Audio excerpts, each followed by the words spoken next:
શિયાળો આવે એટલે અમારા ઘરમાં બધા રીંગણના ઓળા અને બાજરાના રોટલા બનાવવાની જ રાહ જોવે છે. દરેકનો પ્રિય એવો આજે આપણે લીલા મસાલાથી ભરપૂર એવો ટ્રેડિશનલ રીતે કાઠિયાવાડી રીંગણનો ઓળો બનાવીશું. તો આ રીતે એના માટે મેં આ રીતના જે રીંગણ આવે છે એ લીધા છે ઓળા માટેના. આ રીંગણ સિલેક્ટ કરતી વખતે એ ધ્યાન રાખવાનું કે એમાં કાણા કે ના હોવા જોઈએ અને વજનમાં હલકા હોવા જોઈએ કે જેથી એ અંદરથી એકદમ તાજા હશે. તો રીંગણ ઉપર કંઈ જ નથી લગાવેલું, મેં ધોઈને કોરા કરી લીધા છે અને આ રીતે જાળી લઈ અને ગેસ ઉપર શેકવા મૂકવાના છે. તો આ રીંગણ છે એને ફેરવી અને આપણે શેકવાના છે. રીંગણ છે એનો ઓળો બનાવતી વખતે એ વાતનું ધ્યાન રાખવાનું કે તમે જ્યારે તાજા લાવો ને ઓળો બનાવવા માટે ત્યારે જ ન બનાવી લેવાનું. બીજા દિવસે બનાવવા હોય તો પણ ફ્રીઝમાં નહીં મૂકવાના, બહાર રાખી મૂકવાના. એનાથી છે તમારો ઓળો છે બહુ સરસ બનશે અને બને ત્યાં સુધી તાજા રીંગણમાંથી બનાવશો ને તો એકદમ ક્રીમી એવો ઓળો તૈયાર થશે. અને આ રીંગણનો ઓળો છે એ આજે આપણે લીલા મસાલાથી ભરપૂર બનાવવાના છે. જે શિયાળામાં લીલું લસણ, લીલી ડુંગળી બધું મળતું હોય છે ને એ બધું વધારે એડ કરીને હવે આપણે આ રીંગણ શેકાઈ ગયા છે એટલે એને થોડી વાર માટે ઠરવા દીધા હતા. એની વરાળ છે એ નીકળી જાય ત્યાર પછી આ રીતે ચાકુની મદદથી એની જે ઉપરની સ્કિન છે એ કાઢી લેવાની છે. બળેલો ભાગ છે. ટ્રેડિશનલ તો ચૂલા ઉપર જ બનતા હતા, પણ અત્યારે આપણે ત્યાં ચૂલો ના હોય તો ગેસ ઉપર આપણે શેકીને બનાવીએ છીએ. પણ ચૂલા પર બને એનો સ્વાદ તો બહુ અલગ જ આવે છે. અને આ રીતે ગેસ પર પણ આ રીતે શેકીને બનાવીએ એટલે એમાં સ્મોકી ફ્લેવર બહુ સરસ આવી જાય છે.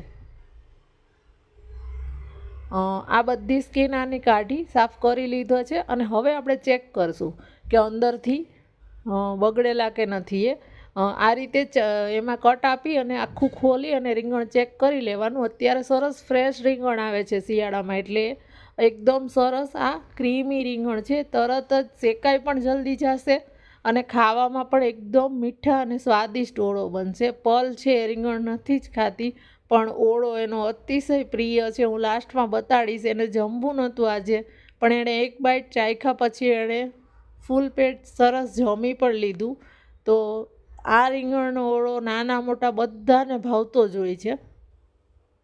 જો આ રીતે ચાકુની મદદથી બધો આ જે રીંગણ છે એને મેશ કરી લેવાના છે. તમને એકદમ જ મેશ કરેલો ગમે તો તમે પોટેટો મેશરથી મેશ કરી શકો છો, પણ આ રીતે થોડાક ચંક્સ હશે તો પણ એ સારો લાગશે. હજી ચડશે ત્યાં સુધીમાં એ એકદમ સરસ મિક્સ થઈ જશે. જો આ રીતે માવો આ તૈયાર થઈ ગયો છે. એમાં મોટા ચંક્સ હોય તો આ રીતે ચાકુથી થોડાક ચોપ કરી લેવાના. જો વર્કિંગ વુમન હોય અને સમય ના હોય તો સવારે આ રીતે શેકી અને ફ્રીઝમાં મેશ કરી અને મૂકી જઈ શકે છે. રીંગણ સાંજે ખાલી વઘાર જ કરવાનો બાકી રહેશે. ટેસ્ટમાં થોડોક ફેર આવે છે પણ જેને ટાઈમ ના હોય એ લોકો માટે. જો હવે આપણે આનો વઘાર કરીએ છીએ તો વઘારમાં આમાં થોડુંક આગળ પડતું તેલ લેવાનું. 2 મોટા ચમચા જેટલું મેં તેલ લીધું છે. તેલ ગરમ થાય એટલે એની અંદર જીરુંથી વઘાર કરીએ છીએ. અને અત્યારે આપણે લીલી ડુંગળીનો સફેદ ભાગ અને ગ્રીન ભાગ અલગ રાખેલો છે અને લીલી ડુંગળીનો જે સફેદ ભાગ છે એ વઘારમાં લઈએ છીએ. તમારા પાસે ના હોય તો તમે સૂકી ડુંગળી લઈ શકો છો, પણ આજે આપણે બધું જ ગ્રીન શેડ કરીને જ બનાવશું. એનો સ્વાદ અને જે તમે સૂકી ડુંગળીનો ઓળો બનાવો એનો સ્વાદ ઘણો ફેર આવે છે. જો આ રીતે સાતળી અને 1 મિનિટ જેવું જ સાતળવાનું છે. ત્યાર પછી 1 ટેબલ સ્પૂન જેટલું આદું અને સૂકા લસણની પેસ્ટ લેવાની છે. અહીંયા આપણે સૂકું અને લીલું 2 લસણ લેશું. અત્યારે આપણે પહેલાં સૂકું લસણ લીધું છે. સૂકા લસણને આદુને વાટીને જ લેવાનું છે. એને મિક્સરમાં ક્રશ કરીને નથી લેવાનું અને ફ્રેશ બનાવેલી પેસ્ટ જ લેવાની છે. ત્યાર પછી આ રીતે તેલમાં એને સરસ સાતળી લેવાનું છે. આ બધી વસ્તુ એક એક કરી અને એડ કરતું જવાનું છે અને સાતળતું જવાનું છે. બહુ વધારે આને એકદમ જ ચડી જવા દેવાની કે જરૂર નથી. ત્યાર પછી આની અંદર 2 તીખી જે મરચી આવે છે એ લીધી છે. ઓળો છે એ થોડોક સ્પાઇસી હશે તો ખાવાની બહુ મજા આવશે. અહીંયા આપણે લાલ લીલું 2 મરચાં લઈએ છીએ. ત્યાર પછી આપણે 2 નંગ ટામેટાં લીધા છે મેં. ટામેટાને બારીક કટ કરી અને લીધા છે અને તેલમાં આને સરસ સાતળવાના છે અને ટામેટાને આપણે ચડવા દેવાના છે. હવે ટામેટાના ભાગનું મીઠું લઈ લઈએ છીએ.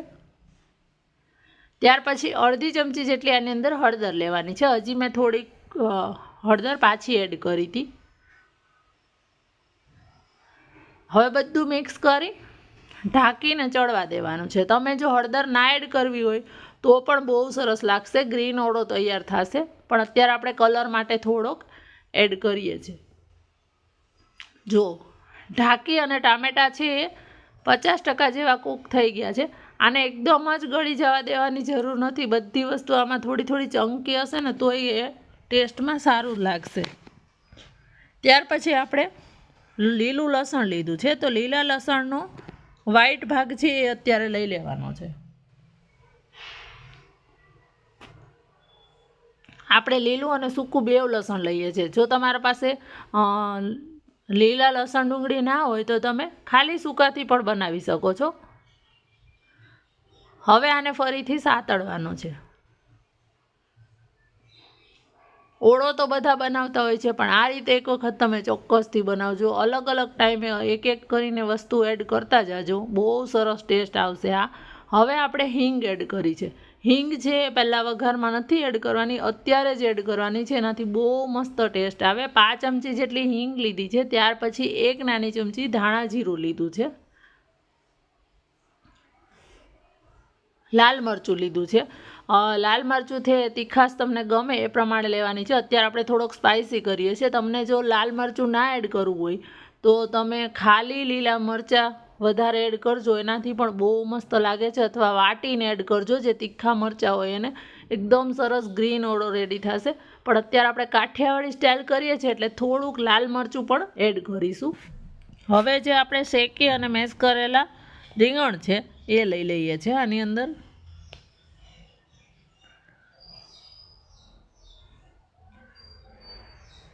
રીંગણ છે એકદમ સરસ ક્રીમી. જો તાજા ફ્રીઝમાં મૂક્યા વગરના ફ્રેશ રીંગણ લેશો ને તો આ રીતે એકદમ એનો પલ્પ, આ જે માવો છે એ પણ એકદમ સરસ ક્રીમી રેડી થશે. નહીંતર તમને ખ્યાલ આવી જશે, તમે વાસી રીંગણ લેશો ને તો એકદમ ડ્રાય માવો હશે, જે સોફ્ટ નહીં હોય.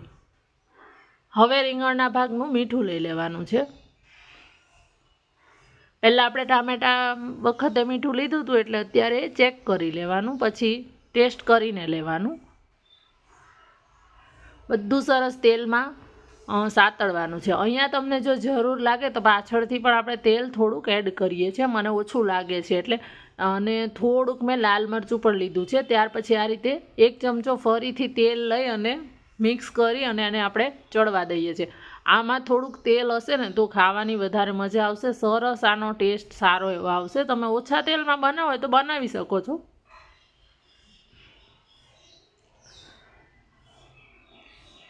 જો અત્યારે જેટલો ટેમ્પટિંગ લાગે છે, હજી આપણે એમાં વસ્તુ બધી એડ કરવાની બાકી છે. જે લીલો ભાગ છે ડુંગળી અને લસણનો એ આપણે એડ કરી દઈએ છીએ, પાંદડાનો ભાગ. અને આને એકદમ લાસ્ટમાં એડ કરી દેવાનું. જ્યારે બધું એડ કરી રીંગણા પણ સરસ ચડી જાય, તેલ છૂટી જાય ત્યાર પછી એડ કરવાનો. કારણ કે આ જે ગ્રીન્સ છે એને કંઈ વધારે ચડતા વાર નથી લાગતી. 1 મુઠ્ઠી આપણે ફ્રેશ કોથમીર લીધી છે, એને પણ આની અંદર જ લેવાની છે. અને ત્યાર પછી ઉપરથી પણ લેશું, પણ અત્યારે આપણે અંદર લેવાની છે કે જેથી એની પણ ફ્લેવર રીંગણમાં એકદમ સરસ બેસી જાય. આ બધું એકદમ ગેસની ફ્લેમ મીડિયમ રાખવાની છે અને મિક્સ કરી અને ઢાંકીને આમાંથી તેલ છૂટવા દેવાનું છે. આ પાનનો ભાગ છે એકદમ જલ્દી, આ ઓળો છે એ ગરમ જ છે રીંગણ, એટલે શ્રિંક થઈ જશે અને ભળી જશે, કાચું નહીં લાગે. પણ પહેલેથી વઘારમાં નહીં એડ કરી દેવાનું, પાછળથી જ એડ કરજો. ઘણો સ્વાદમાં ફેર પડશે. જો અત્યારે કોઈ મોટા ચંક્સ કે છે નહીં, પણ હોય તો સરખું એક રસ કરી દેવાનું. માવો સરસ આપણો માવા જેવો એકદમ ક્રીમી જો રીંગણનો ઓળો છે. હવે આને આપણે ઢાંકી અને ફરીથી તેલ છૂટે ત્યાં સુધી મીડિયમ એકદમ ફ્લેમ ઉપર 2 થી 3 મિનિટ જેવો જ આને સીજવા દેવાનો છે. જો તેલ છે એ મસ્ત છૂટી ગયું છે અને આપણો તીખો એવો સરસ કાઠિયાવાડી રીંગણનો ઓળો તૈયાર થઈ ગયો છે. તો હવે લાસ્ટમાં આપણે ગાર્નિશિંગ માટે કોથમીર લેશું. પહેલાં જે એડ કરી હતી એનાથી અંદર ફ્લેવર આવશે. જોતાં જ મોઢામાં પાણી આવી જાય. કોનો ફેવરેટ છે? અત્યારે મેં રીંગણનો ઓળો, બાજરાનો રોટલો, સાથે જ કાકડી, રાયતા, મરચાં, લીલી ડુંગળી બધું સલાડમાં છે, છાશ અને દહીં છે. અમારા ઘરમાં પલ છે, મને બધાને દહીં રીંગણની ઓળાની અંદર એડ કરીને બહુ ભાવે છે. અને કાચો ઓળો પણ બનાવીએ છીએ ને દહીં ઓળો પણ બનાવીએ છીએ. તો હું તમને રિવ્યૂ પણ બતાડીશ. તમને મારી રેસીપી ગમે તો એક લાઈક કરજો અને હા, શેર કરવાનું પ્લીઝ ના ભૂલતા. જો અમારા ઘરમાં વગર પૂછે એક આ મેનુ એવું છે ને કે દરેકને ભાવે છે. તમે બપોરે બનાવો કે સાંજે. હવે પલ છે એ આ રીતે દહીં એડ કરીને ખાય છે અને દહીં સાથે ઓળો ભાવે છે. તમે એક વખત આ રીતે ટ્રાય કરીને જોજો. રીંગણના ઓળામાં થોડુંક દહીં એડ કરીને. આ ખીચડી સાથે પણ બહુ મસ્ત લાગે છે. પણ અત્યારે ખાલી મેં બાજરાના રોટલા સાથે જ બનાવ્યા છે. તમારામાંથી કોનો ફેવરેટ છે કોમેન્ટમાં કહેજો. અને હા, તમને રેસીપી ગમે તો શેર કરવાનું ના ભૂલતા.